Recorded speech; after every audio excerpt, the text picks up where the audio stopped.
mediation, not necessarily the mediation that you're familiar with, but mediation that I have observed and that I have read about. Actually, there does seem to be, I think, a coming together of these two kinds of restorative justice. And you may find my attempts at differentiating them rather unnecessary. But certainly, face-to-face conferencing is characterized by everyone who has been affected by the crime being invited to attend the meeting and to play an active role in the meeting. Certainly, the starting point of a conference is acknowledged harm by one party to another. These people are not morally equivalent to each other. And I think that is a very important thing from the victim's point of view, to feel that is the case.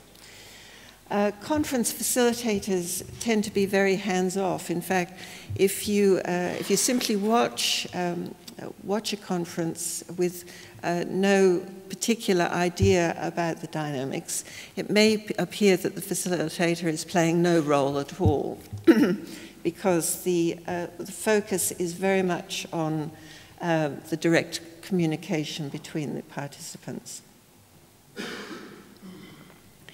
The facilitator is there simply to keep the discussion on track. It's to keep it civil, which is not to say that these are not highly emotional encounters. They are. There's a lot of shouting, a lot of crying many times. But the facilitator's role is to ensure that people stay on the topic and that they keep talking to each other. And certainly the facilitator's role is not to negotiate. The emphasis is all on the dialogue. And finally, I'd suggest that the conference focus is very forward-looking. It's on how should behaviours change, what can be done to repair the harm, rather than looking back at the offence and trying to unravel what happened then. In terms of how we operationalize, what did this really look like? What was it that we were testing? It was a single meeting between offenders, their victims, and the families and friends of both of them. The starting point was that offenders had accepted responsibility for the harm that had been caused.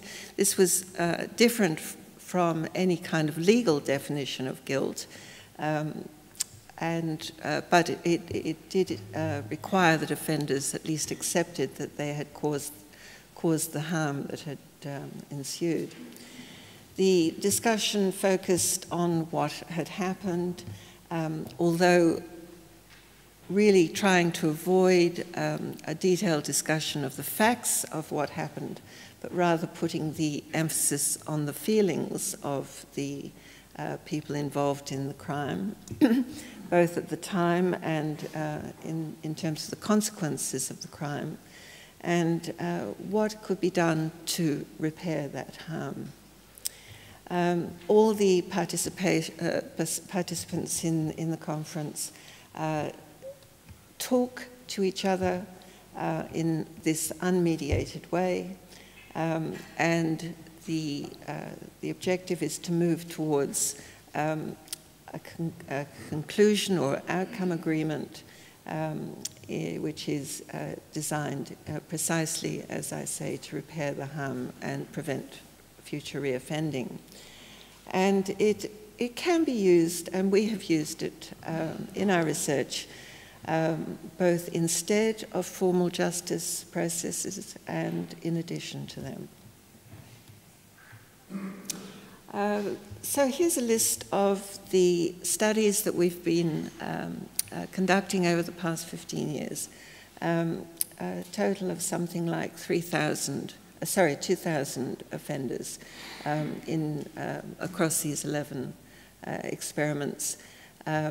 nearly all of them in Australia and in Britain.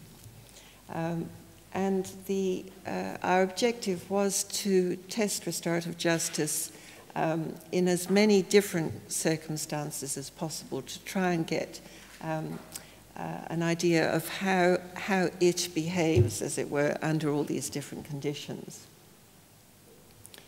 So we've tested restorative justice against conventional justice, both as a diversion and in addition to it, as I mentioned, both with adult offenders and juvenile offenders, and across a wide range of offence seriousness, both in property and violent crime, ranging from quite minor offending through to very serious burglaries in which victims and offenders confronted each other in the course of the burglary, and often there was quite serious injury.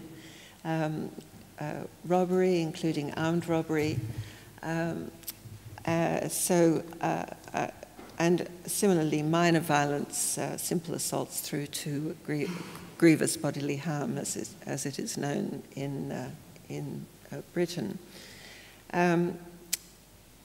We've also tested where it's been used in addition to conventional justice. We've tested it before a sentence, after a guilty plea in court, but before the actual sentence, and post-sentence, where people are already serving either terms of imprisonment or a probation sentence.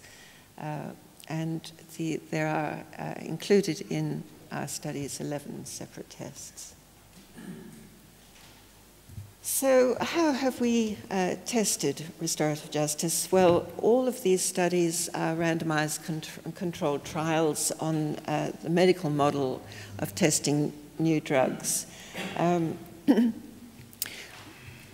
We established eligibility criteria, and for all the cases that came to us that met those criteria, each one was randomly assigned either to receive restorative justice or not. In all the cases, victims and offenders had been fully informed about the random assignment process, so that they had all agreed to participate in restorative justice if they were assigned in that direction. So we ended up with, in each of our tests, with two groups of people who were, for all intents and purposes, identical in their characteristics, apart from the fact that one group received restorative justice and the other did not. And on that basis, there is a reasonable basis for assuming that any difference emerging between those two groups is due to the single identified difference between them, that is to say, whether they received restorative justice or not. All the 4 Australian studies compared restorative justice